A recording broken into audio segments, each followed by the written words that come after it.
DC Gomez is an award-winning USA Today best-selling author, podcaster, motivational speaker, and coach. She writes both nonfiction as well as fiction books ranging from urban fantasy to children's books. Can't wait to hear what we're going to hear today. Hi, everyone. How's everybody doing? I am so excited to be here with you guys. I'm going to be reading from Plague Unleashed, which is book 2 in the urban fantasy series, The Intern Diaries. And I'm going to be giving you a snip of chapter 7. And this is from the perspective of Isis Black, who's our main character. So let's see if you guys enjoy this. Our ride from Bobby Ferguson Park was quick and uneventful. We were all lost in thought. Not even Constantine spoke during the whole drive, and he was notorious for his ongoing commentaries. We looked like a funeral procession when we entered the loft. Death was by the glass window, staring at the first floor, or at least thought she was. I never considered how far in distance or in time Death was able to penetrate. Those thoughts were too spooky for me to ponder. The odd thing was, she was holding a mug. I hope you don't mind that I finished your coffee, Bob. You have a fabulous blend. I had no idea Bob had his own coffee blend. I was a tea and hot chocolate kind of drinker, so I never asked. Not at all, boss lady. I'll make some more. Bob rushed to the fridge to grab his blend. I wasn't sure why Bob kept his coffee in the refrigerator. How bad is it? Constantine was not wasting time beating around the bush. He jumped on the tiny dining room table and got comfortable. Bartholomew and I looked at each other and then followed suit. We each took a chair on the far side of the table so we could see each other better. If it's any consolation, he wasn't a walking dead. Death took one more sip of her coffee and placed the mug on the kitchen table. She turned to face the rest of us, waiting for the information to register. Does that mean we don't have a zombie problem? That's a good thing, right? Bartholomew asked, optimistic. But by the look of Death's face, we were in trouble. My dear, it's worse. He wasn't dead, but he wasn't human either. Whatever happened to him somehow fragmented his conscience. Death had turned back around to face the glass window. Death, what happened to the soul? Constantine said the words very softly, almost afraid to ask. It's gone. Gone? Not again. Is someone stealing souls again? How is that possible that he was moving around? I wasn't in the mood for any more angry witches. Not really stolen. More like not truly connected. Death turned around. Let me explain. This might be an oversimplification, so please bear with me.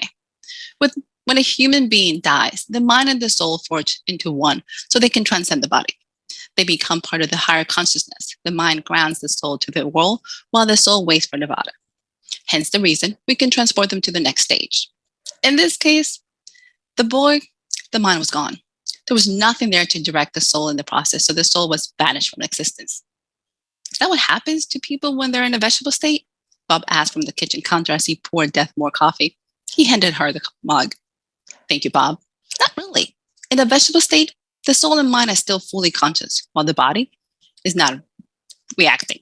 The process is still the same. In this case, something had altered the process and created an abnormal condition I can't explain.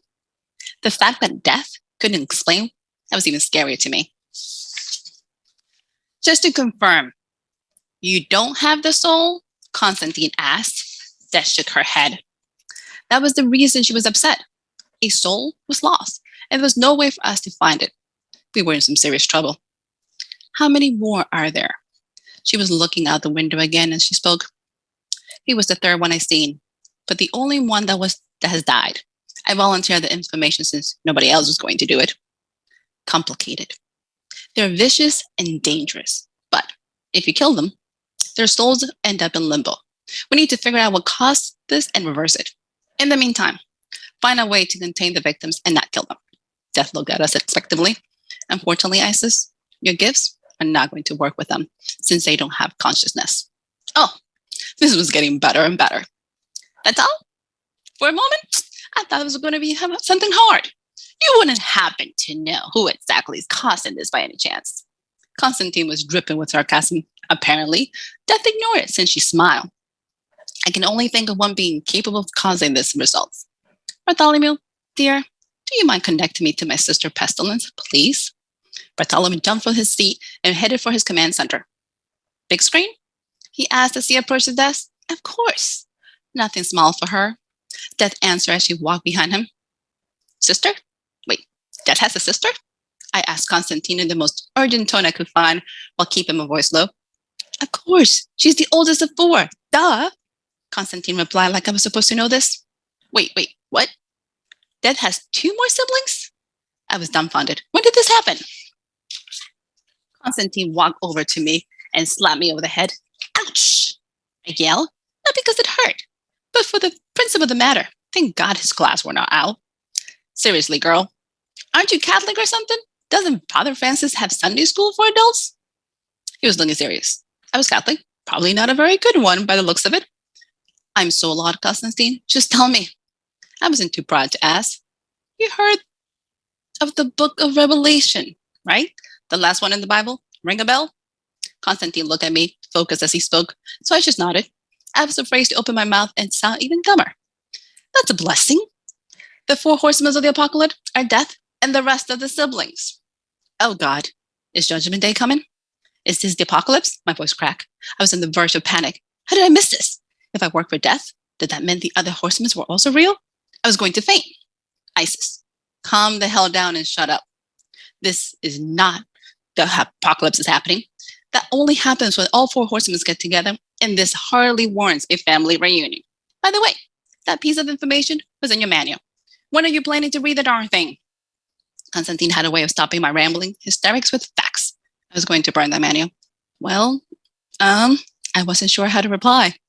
Yes, spill it out. Constantine did not wait patiently at all. I thought we only covered the French benefits. Bartholomew explained that. I didn't think you would explain world destruction in an employee manuals. Anyways, what is pestilence like? I wanted to change the topic as quickly as possible. Everyone, that is halfway through chapter 7 in Plague Unleashed. If you guys have any questions, I will be giving away a copy of the book. So please go ahead and sign up.